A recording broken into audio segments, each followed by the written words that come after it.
Hey, welcome to Internet Roundup, the studio show where Josh from Stuff You Should Know and me, Chuck from Stuff You Should Know, go over a couple of fascinating, amusing, interesting things from the internet each week. And this week, we pick one out each. Very democratic team here, for the most part, right? Yeah. U.S. Army builds Ambidextrous Grenade is the one I found. And this kind of stood out to me because I know nothing about hand grenades. What? Yeah, pretty clueless. It's probably for the best. And I've never really thought about the fact that if you're a left-handed person, it might be different or a struggle to use a right-handed grenade. So apparently it's not really. Probably depends on who you ask. But here's what's going on. The U.S. Army is building with Picatinny Arsenal their first new hand grenade in more than 40 years. Mm-hmm. And it's unique in a couple of ways. One is that it's ambidextrous. It's just as easy for a lefty to use it. And the other is it's multi-purpose. So the official name is Enhanced Tactical Multi-Purpose, an ETMP grenade. Right. And it's got a little switch. It can be a fragmentation grenade if you flick one switch, which means explode and kill people. And if you flick it the other way, I think it's concussion grenade. Yeah, like is that like the flashbang thing? Where it just makes a noise and no, I stuns think you? it still messes you up, but okay. It's not going to mess up all the people around you too. Okay, it's a little more. It's a little more focused. localized. Yeah. Okay, gotcha. Yeah, that's a new innovation. Yeah, it's got to be a good thing, right? Right. That makes sense. It's the ambidextrous thing that's like. I think questionable, yeah. Yeah, and one man in particular, they asked a guy from a think tank, so he went like this first. You should listen. He's from the Royal. His name is Justin Bronk, the Bronkster from the Royal United Services Institute think tank, and he said, I'm a little surprised that they're pouring this money into a problem that isn't really a problem. It's not really an issue for left-handed soldiers. You know, they just have to, learn how to do it, and then it's fine. Right. And resources should be put elsewhere, is what he thought. He said it might marginally reduce the chances of dropping it, but they are not particularly difficult to use. Yeah. And then the spokesperson for the Army said, whoa, we've got two settings on here now. Yeah. Like stun and maim. That's what they should be advertising is the main reason for the redesign, because that seems like a legitimate upgrade is to have that, have that choice. How much did they spend on it? I can't find it anywhere. I'm not sure how much money they put into it. I think it says. Sure, it's not cheap. I think it's several $1 million, of course. Maybe at least 1,000 or 2. Yeah, I bet it's a lot more than that. I thought it was in this article. Huh. No, I don't think the money is in there. Oh, well. But, yeah, stuff like that's never cheap. That switch itself was probably $1 million to design, Oh, at least.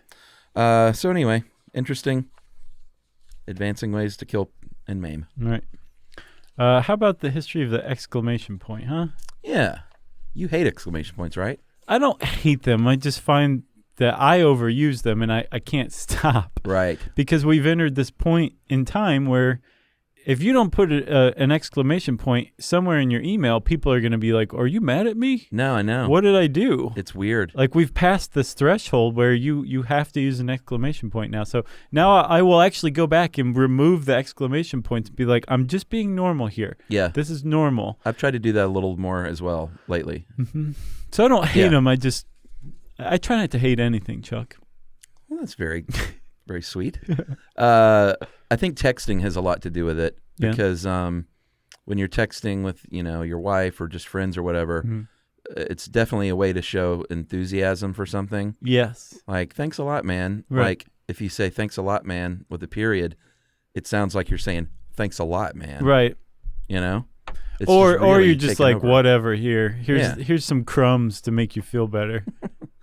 Instead, it's like, here's some crumbs to make you feel better.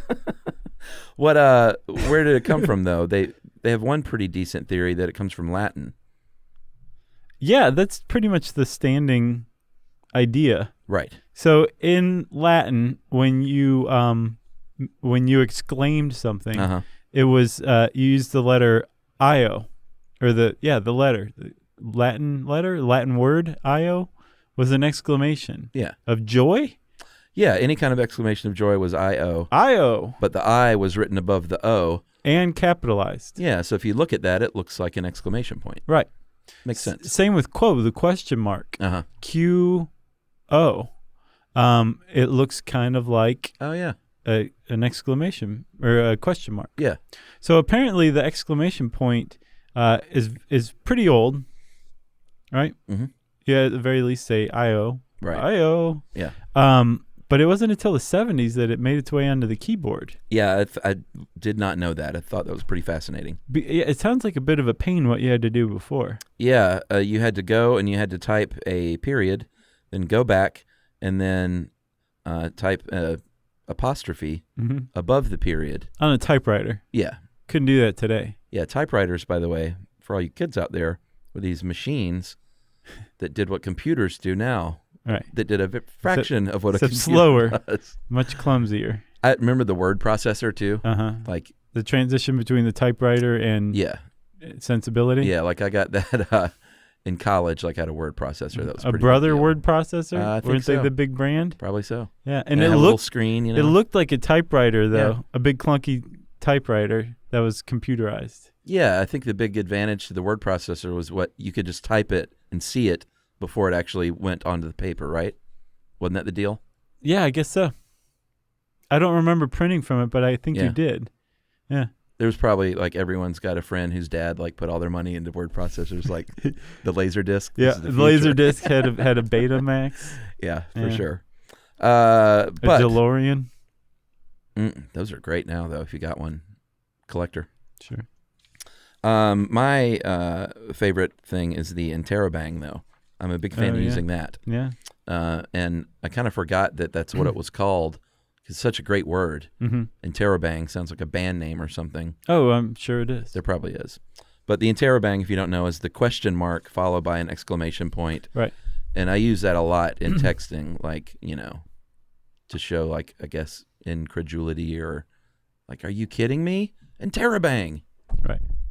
It's useful. It is. But multiple exclamation points are being shunned more and more these days. That's a little much. Yeah. Like everybody's like, just using exclamation points is too much. 3 of them, settle down. Yeah. So you're trying to be a little more businesslike, a little more grown up. I guess so. I appreciate your help, period. I think it's more like I don't want to overuse actual like emphaticness or actual like impressed syndrome. If you're not impressed. Yeah. Yeah, over-impressed syndrome. That's the thing. Yeah. OIS? OI? I want to read this quote, though. Right. This is not a new thing to think exclamation points are overused. No. F. Scott Fitzgerald said, stop with the exclamation points. He said an exclamation mark is like laughing at your own jokes. Yeah, not a bad quote. Yeah. And then the 9th book of Terry Pratchett's Discworld series, one of the characters says, multiple exclamation marks are a sure sign of a diseased mind. And then this last one is pretty great. Yeah. Victor Hugo was wondering how one of his books was doing, so he sent a telegram to his publisher that just had a question mark. Right. And they sent one back with just an exclamation point. Yeah. That's like as base as it gets. Mm-hmm. I love it. He went quo, and they went I-O. All right, that's Internet Roundup. Quo to all of you. I-O. I-O to us. See you next week.